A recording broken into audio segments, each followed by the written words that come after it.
கர்த்தர் நல்லவர், அவர் கிருபை என்றும் உள்ளது. ஆண்டவராகிய இயேசு கிறிஸ்துவின் நாமத்தினால் உங்கள் ஒவ்வொருவருக்கும் அன்பின் வாழ்த்துக்கள். தேவ கிருபையும் சமாதானமும் உங்களுக்கு பெருகுவதாக. இன்று மே மாதம் 5ஆம் தேதி செவ்வாய்க்கிழமை. பிரியமானவர்களே, இந்த நாள் உங்களுக்கு ஆசீர்வாதமான நாளாக இருப்பதாக.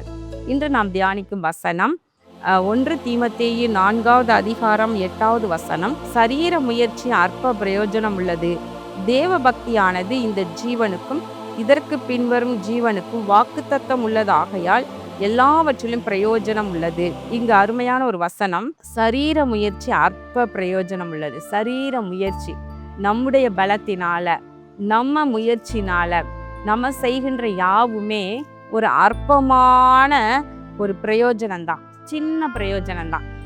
உங்களுக்கு உதாரணமா சொல்றேன். நம்ம வீடுகள்ல எல்லாம் வீட்டுக்கு பக்கத்துல காம்பவுண்டுக்குள்ள நம்ம செடிகள் வளர்ப்போம் இல்லையா? ஆரம்ப காலங்களில் நாங்கள் விருதுநகர்ல எங்கள் வீட்டுக்கு காம்பவுண்டுக்குள்ளாக சில மரங்கள், சில செடிகள் இருக்கும். அதற்கு தண்ணீர் வேண்டும் என்று சொல்லி அடிப்பம்பில் கஷ்டப்பட்டு அடித்து ஒவ்வொரு பக்கெட்டாக எடுத்து கொண்டு போய் என் கணவர் ஊற்றுவது உண்டு, எப்பாவது நேரம் கிடைக்கும் பொழுது.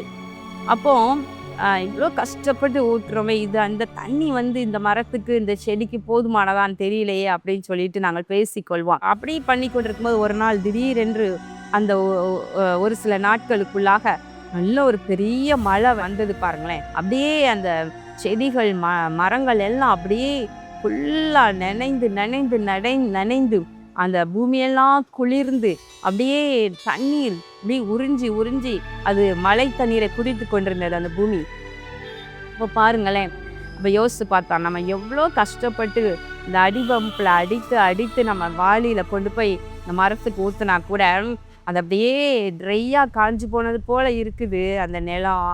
ஆனால் வானத்திலேருந்து கர்த்தர் மழையை அனுப்புனா இந்த பூமி எவ்வளவு அப்படியே தண்ணீரை அப்படியே செழிப்பாக குடித்திருக்குது, செழிப்பாக நனைஞ்சிருக்குது. மரமெல்லாம் அவ்வளவு குளிப்பாட்டின மாதிரி அழகா புத்தம் புது பொலிவோடு இருக்குதே. இது அப்போ நம்முடைய முயற்சி கொஞ்சம் தான் சாதிக்க முடியுது, ஆனால் தேவனுடைய கர்ம பலமாய் கிரியை செய்யும் என்று சொல்லி நாங்கள் பேசிக்கொள்வோம். பிரியமானவர்களை, சரீர முயற்சி அற்ப பிரயோஜனம் உள்ளதான். சரீர முயற்சியே வேண்டான்னு சொல்லப்படலை, அற்ப பிரயோஜனம் உள்ளது. கொஞ்சம் பிரயோஜனம் இருக்குது அப்படின்னு சொல்லப்படுது. ஆனால் அதை விட தேவ பக்தி மிகவும் பிரயோஜனம் உள்ளது.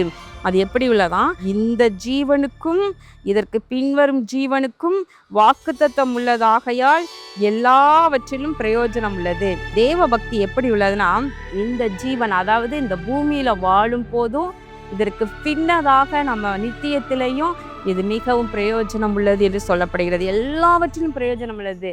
வாக்குத்தத்தம் உள்ளது ஆனதால் எல்லாவற்றிலும் பிரயோஜனம் உள்ளது. அப்போ நம்ம சரீர முயற்சி ஒரு பக்கம் வேணும், ஆனால் தேவ பக்தி தான் பிரயோஜனம் உள்ளது. தேவனுக்கு பயந்து வாழுதல், தேவ பக்தியாக அவருடைய வசனத்தின்படி பயத்தோடு வாழுவது தான் மிகுந்த பிரயோஜனம் உள்ளது. அது இந்த ஜீவனுக்கு பிரயோஜனம் உள்ளது, வருகின்ற நித்திய வாழ்க்கைக்கும் பிரயோஜனம் உள்ளது. தாயின் தகப்பனையும் கனம் பண்ணி வாழ்வாயாக, அப்பொழுது உன் வாழ்நாள் நீடித்திருக்கும் என்று சொல்லப்படுகின்றது.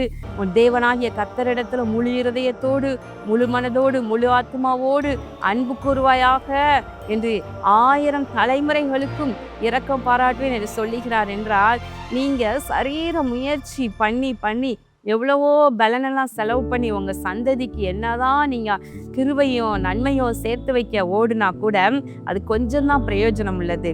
ஆனால் தேவ பக்தி, அவரிடத்துல நீங்கள் முழு மனதோடு அன்பு கூறுவீங்களானால் 1000 தலைமுறைக்கும் அழகாய் கிருபையை சேர்த்து கொள்கின்றது. இன்னொரு உதாரணம் சொல்கிறேன். நம்ம ஒரு இடத்துக்கு சைக்கிளில் போகலாம் அப்படின்னு முயற்சி பண்ணி சைக்கிளில் போகிறீங்க இல்லையா? சைக்கிளில் அல்ல பைக்கில் போகலாம், அல்ல காரில் கூட போகலாம். ஆனாலும் கூட அதை நம்ம டிரைவ் பண்ணணும். சைக்கிள்னால் நம்ம சைக்கிளை மிதித்து ஓட்டணும். ஆனால் கொஞ்சம் தூரம் தான் போயிருக்க முடியும். அதே இது யோசித்து பாருங்கள், ஒரு விமானத்தில் பிரயாணம் பண்ணுறோன்னு பாருங்களேன். இதெல்லாம் தாண்டி ஒரு எவ்வளவு தூரத்திற்கு, எத்தனையோ நூற்றுக்கணக்கான மைல்களுக்கு நம்ம இந்த சைக்கிளில் போகிறவங்களும் காரில் போகிறவங்களும் கொஞ்சம் தூரம் தான் வந்திருப்பாங்க. ஆனால் ஃப்ளைட்டில் போகும் பொழுது 1/2 மணி நேரம் 1 மணி நேரத்திற்குள்ளாக எத்தனையோ மைல்களை நம்ம பறந்து கடந்து சென்று விடலாம். அது போலதான் சரீர முயற்சி நம்ம கஷ்டப்பட்டு டிராவல் பண்ணுவது மாதிரி, ஆனால் தேவ பக்தியோ அழகா நம்மை ஃப்ளைட்ல எடுத்துக்கொண்டு போவது போல நம்ம செல்லும் இடத்திற்கு அழகாய் கொண்டு சேர்ப்பது தான். அதற்கு என்ன அவசியம்? தேவ பயம், தேவ பக்தி மாத்திரம் போதும். வாழ்க்கையில இந்த வாழ்க்கைக்கு தேவையான நன்மையும் கூட, பின்வரும் வாழ்க்கைக்கு தேவையான நித்தியத்திற்கு தேவையான நன்மைகளும் கூட நமக்கு திரளாய் சேர்த்து கொண்டு வரும். பிரியமானவர்களே, நீங்க இந்த உலகத்தின் வாழ்க்கைக்காக நீங்க இரவு பகலாக ஓடி ஓடி உழைத்து கொண்டிருக்கலாம். ஒண்ணு புரிஞ்சுக்கங்க, இது அற்ப பிரயோஜனம் உள்ளது. உழைக்கணும், சரீர முயற்சி அவசியம். ஆனால் தேவ பக்தியோடு கூடிய சரீர முயற்சி கர்த்தர் ஆசீர்வதிப்பார். நம்ம ஒரு அடி நடந்தோம்னா கர்த்தர் பல்லாயிரக்கணக்கான அடிகள் நடந்தது போல தூரத்தை கடந்து போகும்படி செய்வார். ஆசீர்வாதத்தை சுதந்திரிக்கும்படி செய்வார். கண்களை மூடி ஜெபம் பண்ணுவோமா?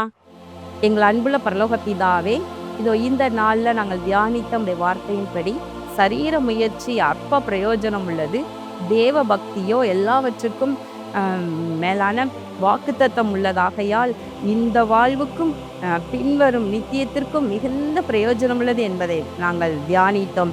இந்த பிள்ளைகள் தேவ பக்தியில கருத்தோடு வளர கிருபை செய்தரணும். இயேசு கிறிஸ்துவின் நாமத்தினாலே வேண்டிக் கொள்கிறேன் நல்ல பிதாவே, ஆமேன். கர்த்தர் உங்களை ஆசீர்வதிப்பாராக. ஆமேன்.